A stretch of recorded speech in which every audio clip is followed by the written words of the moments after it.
This is a BMW i8 Roadster, and it's a little bit different from all of the other exotic sports cars I've reviewed. Some of the basics are pretty similar. It does 0 to 60 in just over 4 seconds. It has a base price of around $165,000. It has 2 seats, a low-slung design, and all-wheel drive, but there's a big difference. Namely, this is a plug-in hybrid. It has a 3-cylinder gasoline engine mated to an electric motor that can drive the car for around 20 miles on electric power alone. That sounds a little bit weird, and it is, and that's what makes this thing so cool. Here's what I mean. Right now, if you want to have fun and ditch gasoline and go alternative fuel, and yes, there are people like that, and I am very much one of them, you only have 3 electric sports car options to choose from. You have the Acura NSX, which goes all of 2 miles on electric power before the gas engine kicks in. You have the Porsche 918 Spyder, which costs $1.5 million. And then you have this. Notably absent from this list is the Porsche 911, which is still gasoline only, the Audi R8, basically any Ferrari, and basically any and all BMW M and Mercedes AMG model. This annoys the hell out of me because Tesla has proven that it's possible to make a minivan that out-accelerates a McLaren and still gets 300 miles of electric range. So where are all the electric sports cars? Why isn't anyone else doing this? Right now, this is basically it, and it's finally available as a convertible following up on the i8 Coupe that came out 4 long years ago. I've borrowed this i8 Roadster from Crevier BMW here in Orange County, California. They are the largest BMW dealer in the United States by sales, so it's no surprise they've gotten the i8 Roadster just after it came out in this rather unusual color called e-copper. Today, I'm going to take you on a tour of the i8 Roadster, and I'm going to show you all of its interesting quirks and cool features. Then I'm going to get it out on the road and drive it, and then I'm going to give it a Doug score. And for more of my thoughts on the i8, click the link below to visit autotrader.com/oversteer, where I've also rounded up a list of the best electric car bargains currently listed for sale on AutoTrader.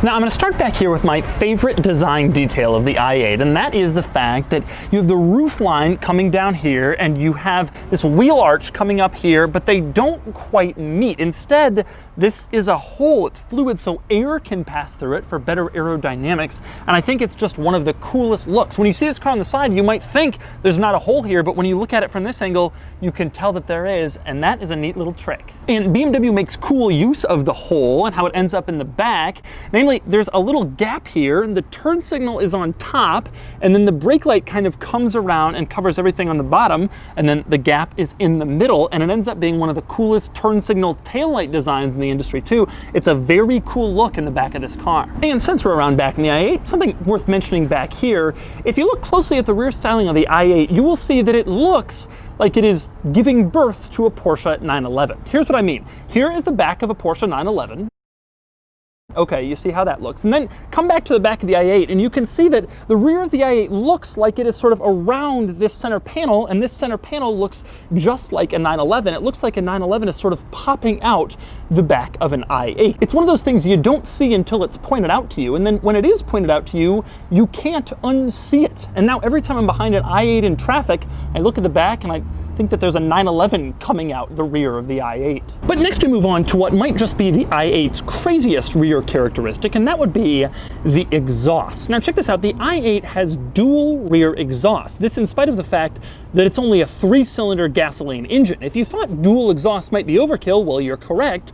Only the one on the passenger side is actually a functional exhaust. The one on the driver's side has a speaker in it. Now I know what you're thinking, well, yeah, I know automakers are piping in fake sound from the outside into the cabin, and speakers and exhaust, that's pretty common. No.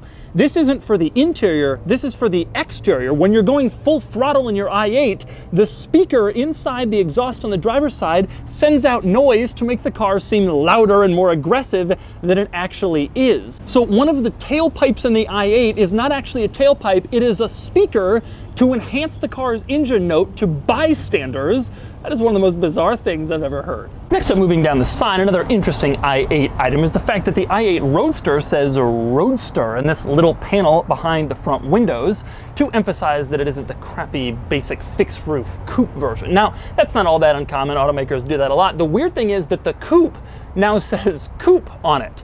I find this odd because most of the time coupes don't brag that they're coupes. That's just sort of the default, and then you can pay extra to get some weird body style, but the i8 does in fact brag. Now, the funny thing is, of course, that it's very easy to tell apart the i8 coupe from the i8 Roadster, given that the Roadster has a soft cloth top that folds down, and the coupe has a fixed metal roof. But if you still needed help, BMW helps you by saying coupe on the coupe and Roadster on the Roadster. Next up, we move up to the front of the i8, where there are a couple of interesting quirks, one of which is the fact that the BMW grills in the front of this car are fake. Now, on gas-powered BMWs, obviously the grills are important to get air into the engine, but in this car, the engine's in the middle, it's small, the grills aren't necessary for that, but it has the grills anyway. They're just plastic, and they're purely there for style, so that this car still retains the classic look of a BMW, just like all the gas-powered models. That's kind of interesting. But anyway, with the engine in the back, you might be wondering, well, what exactly is up here? The answer is, you'll never find out. That's because BMW doesn't let you open this. You need special tools to pop this open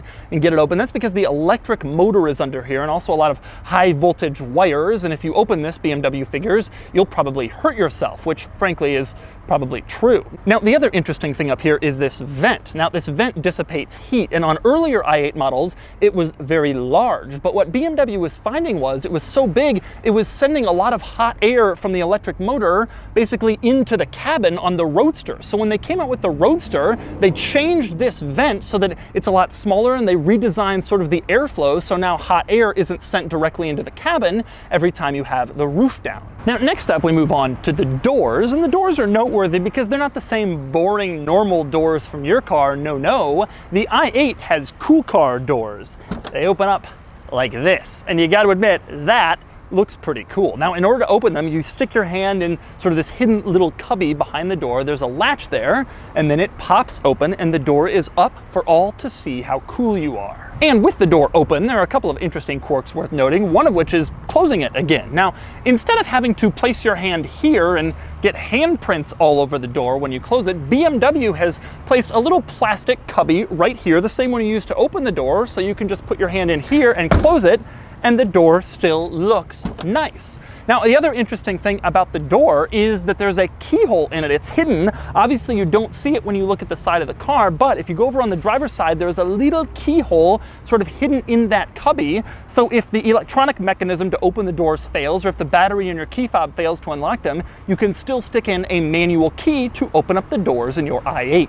Now, next up, I want to talk about getting into the i8, which is actually more difficult than you might think. This car has a carbon fiber chassis, and cars with a carbon fiber chassis, it generally comes up pretty high on the door sill for added stiffness, and this car is no exception. In fact, this car has 4 different door sills. Count them. 1, 2, 3, 4, and you have to climb over each of those every time you get inside. So getting inside is no easy feat, as I will demonstrate. Oh, and of course, the door is right here, which only makes it harder. Now, getting in, obviously, that wasn't so difficult, but that isn't the hard part. The hard part is getting out. I'm not really sure how best to do it. Just kind of stick your feet over, and climb out looking like a complete doofus after you've just looked so cool opening up your door. But that's the price you pay for style. Now, speaking of getting out, that is a quirk too, because this car doesn't have a traditional door handle like every other car. Instead, there is a button near the front of the door panel that you press, and it pops open the door, and then it sort of glides open so you can easily climb out. Now, that's an electronic door popper, but what if the electronic mechanism fails? Well, fortunately, there's also a manual release further up on the door panel, so if the electronic part isn't working, you pull the manual one, and you can still get out of the i8. But more than opening the door to get out, you might be wondering, how exactly do you close the door once you've gotten in? Because it's all the way over there and it's massive. Well, of course, BMW thought of that. There is a very sturdy door handle near the base of the door panel. You just reach up, pull it as hard as you want. It's not going to come off.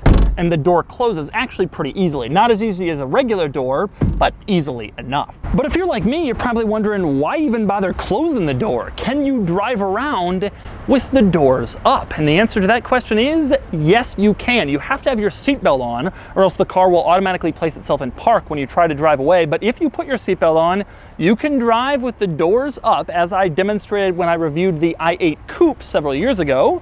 Take a look at that footage. Yes, you can. Now, obviously, I don't recommend doing this, considering that it destroys your aerodynamics. It vastly increases your car's surface area, so you can't get into low spaces or tight areas, and there's the obvious safety risk, but nonetheless, you can do it in case you really want to drive home the point that your doors are cooler than the doors in every regular person's car. And speaking of the doors, here's an interesting quirk of them. This is as far down as the window rolls. Check this out. I put the window up, I roll it all the way down, and it stops right here, which kind of gets annoying, because if you're driving along or if you're a passenger and you want to rest your arm on the door sill, instead the window's there and you can't really do that. It doesn't go all the way down. Very unusual. And speaking of window related quirks in the i8 Roadster, here's an especially unusual one. This window goes up. Take a look at this. It acts as a wind deflector when the roof is down, so the wind kind of breezes over you and doesn't screw up your hair, or you can put it all the way down for the full open air experience. Or even when the roof is up, you can put this window down and sort of get a breeze through the cabin. The BMW 6 Series also had this feature, and of course, so does the Toyota 4Runner. It's about the only thing those two vehicles share. To put this window down, you press a little button near the top of the windshield, near the mirror, and it goes down or up just like a window on the side. Next, we move on to the roof itself, and as you might expect, a quirky car has a rather quirky roof. I'm going to start with just putting it down. Now, first off, the button to drop the roof is not just a button that sits out in the open like every other convertible I've been in. Instead, it's inside a little plastic cubby, which in the Coupe is used for storage. In this car, it's used for the roof lowering button. So anyway, you press the button, and this is how the roof operates. It's a very unusual operation compared to a standard convertible. You can watch it go down, and since I know people love this who watch my videos, you can also watch it go up. Here you go, enjoy, the roof is going up, la-dee-da. And that's how the roof works on the i8 Roadster. It actually is worth watching because it's more unusual than a standard roof. And another interesting item, you can raise the convertible top from the outside of the car simply by holding down the lock button on the key fob. Press the button, hold it down long enough, and eventually the roof closes and the windows go up, allowing you to completely lock the car without having to climb back inside and press the interior button to raise the top. Pretty good idea. Now, you might be wondering, where exactly does the roof go? Well, obviously it goes into a little storage area back here, perfectly designed to fit it, but more importantly, it goes where the rear seats are. In the Coupe, there are 2 rear seats. In the Roadster, they had to ditch those rear seats in order to have room for the roof when it's down. Now, the benefit of this is, by ditching the rear seats, they preserved the trunk. So the i8 Roadster has the exact same size trunk as the i8 Coupe, but it loses the 2 rear seats. Not that anyone really used them anyway. Now, fortunately, the top doesn't take up all of the room behind the front seats where the rear seats used to be. It just takes up most of it. There's still a little space left, and BMW uses it for storage. There's actually a rather large storage cubby back here behind the front seats where you can stick stuff. There's also a little storage panel mounted between the 2 seats that says i8 on it. This is only designed for papers or maybe just to look cool, but look cool it does. Now, next up we move on to the trunk, which is back here. Now, like I said, the trunk space on the Roadster isn't compromised compared to the Coupe, but as you can see, it's still very small. There just really isn't all that much trunk space in this vehicle. It isn't very practical. I do like the fact, though, that despite how small this trunk is, BMW still has to put in the federally mandated safety pull so that if someone gets stuck in there, they can get out, just in case you're hanging out with the world's smallest person and they accidentally climb in the trunk. They have a way out. And next up, we move inside the i8 Roadster, where there are, as you might imagine, quite a few interesting quirks. The first is just how many lines and swirls and cuts and swoops there are in this interior. It's quite a sight to behold if you're used to standard, regular, boring interiors like in normal cars. Now, one of my favorite quirks in this car is the fact that there is a single cup holder right here between the driver and passenger seat. That's fine, but there is also a cup holder back here. This is sort of a remnant, I guess, of when the car had a back seat. It no longer does and this cup holder is basically out of reach. You have to like go like this to get your drink, but it's there, your second cup holder for the rear seat passengers who no longer exist. Now, our next interesting interior item has to do with the climate control vents. Because of all the swirls and swoops and gouges, this car has no room for regular horizontal climate control vents. So instead, there are two for the driver's side, and then strangely, there are two over on the passenger side of the dashboard instead of two right in the middle. It's an unusual thing, but it works with this odd interior. Next up, another interesting item is the fuel door, but it isn't interesting out there where it actually opens. It's just a normal fuel door. Instead, it's interesting in here. That's because you push the fuel door button, which is on the door panel right next to the power windows, and then the car says preparing for refueling. Nothing happens for a few seconds, and then it says refueling is possible. The reason for that is the fuel door is pressurized, and so I guess it's depressurizing when you press that button, and when it's finally ready for you to actually open it, then it says refueling is possible. Very unusual. Next up, another interesting item is interior storage. There really isn't all that much. Because of the unusual doors and the carbon fiber chassis, there isn't any storage at all on the door panels. There's just the glove box. There are two center consoles in this car, one that opens that way and contains the convertible top button, and a larger one that opens this way towards the driver. So there's just not all that much space. Therefore, it's very nice actually that the rear cubbies are back here where the rear seats used to be. It adds enough storage to just make this car a practical, usable vehicle. Next up, moving on to the infotainment system. Now, I went over the infotainment system in the latest BMW models in great depth in my review of the new BMW M5, which I will link in the description below. So if you want to see sort of a deep dive into the infotainment system, you can see it there. However, there are a couple of interesting quirks worth noting. One is the fact if you go into an item called Technology in Action and you go into eDrive, it shows some of the cool electric happenings in the vehicle. For example, it can show your split between using the electric motor and the gasoline motor, how long you've used each, how many miles you've driven in gas and electric, and that is pretty cool. It can also show you exactly which motor is active at any given time, which is a nice feature, and obviously something the new M5 didn't have. Another interesting item, if you go into Eco Pro Tips, this car will actually give you tips on how to drive more efficiently. You have to go into Eco Pro mode to activate it, which is the most fuel efficient mode in the car. But once you do, tips will actually show up there kind of teaching you how best to drive in order to conserve fuel as much as possible. That's not something you get in a lot of other exotic sports cars. Another interesting interior item, check this out. The start-stop button is surrounded by this cool looking silver shroud, which looks nice. But check this out, when you get inside, there's some lights up there that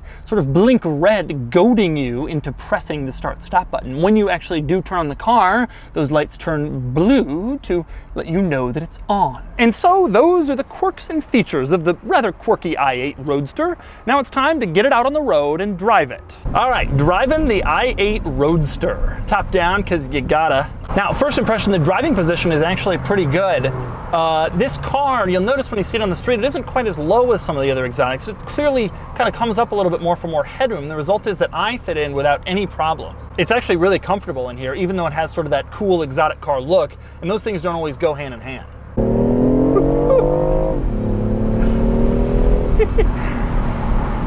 Obviously, it's got a ton of power, and it feels like it does. It actually doesn't have that much power. When you look at it on paper, the power number is not dramatic. It's like 400 or something. But the thing about this car, of course, because it's electric, you have all that extra torque from the electric motor. It comes on the moment you floor it, and you can really feel it. The funny thing is, you're not rewarded with the sound like you are in a normal car. So even though you're going fast, it feels like you're going fast in a somewhat sporty car, like a Focus ST, but not like an exotic sports car. Sitting in stop, it feels like a normal car. We get AC blowing, we get the nice BMW infotainment, just like in all the other modern BMW cars. There's not really a lot of compromises that you have to make for this car. In fact, I would argue that it's the exact opposite. You get all this stuff, and you also get this electric range if you want it.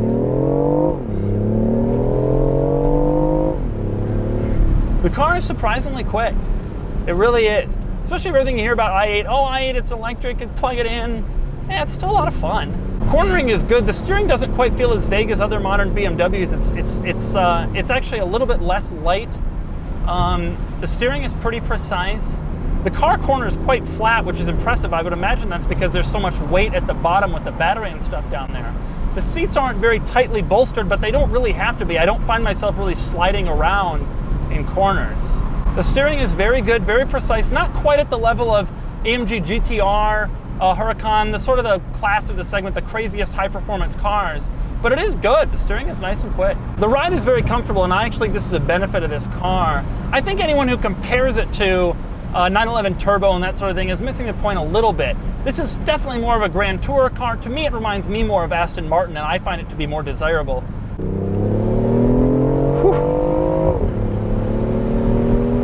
Yeah, it's quick. Getting on the highway here in Florida, it is quick and we're going fast. But I would say that the benefit of this car to me is that it's a comfortable ride in addition to being a lot of fun. Yeah, it's fast, just like a lot of modern sports cars are. No, it doesn't quite handle as aggressively and angrily as some of the mid-engine cars, but it's more comfortable. I feel like I could sit in this all day, whereas you get in a 488 or something like that, after a while you just want to die. It's so harsh.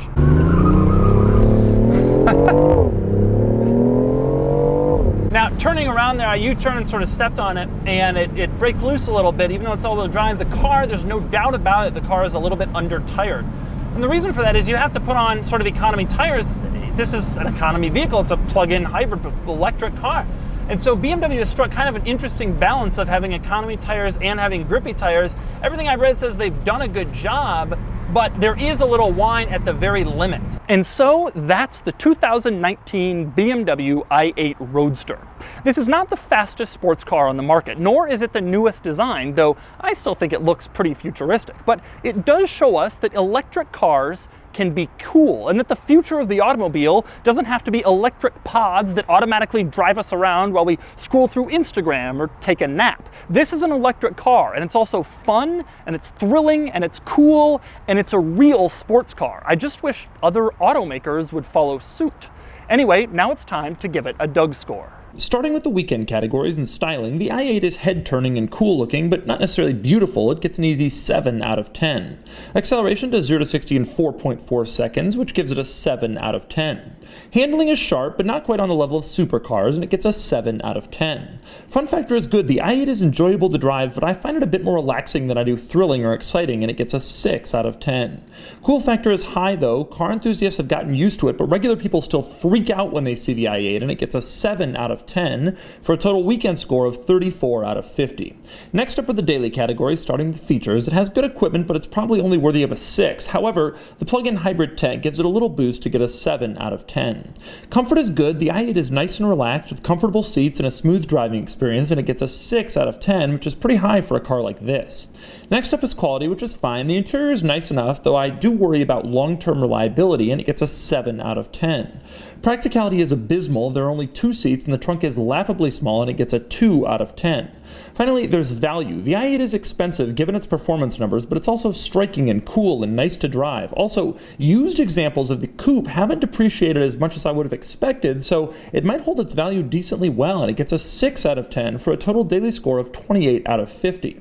Added up, and the Doug score is 62 out of 100, and you can see how it compares to rivals. It loses to all these cars in the Doug score, but it's also way cheaper than all these cars, and I'm surprised how well it holds its own. The i8 may not be perfect, and car enthusiasts have been slow to warm up to it because it doesn't have a big old V8, but it's proof that the future of the car doesn't have to be boring. And for that reason alone, I think it's an excellent car and an important trailblazer.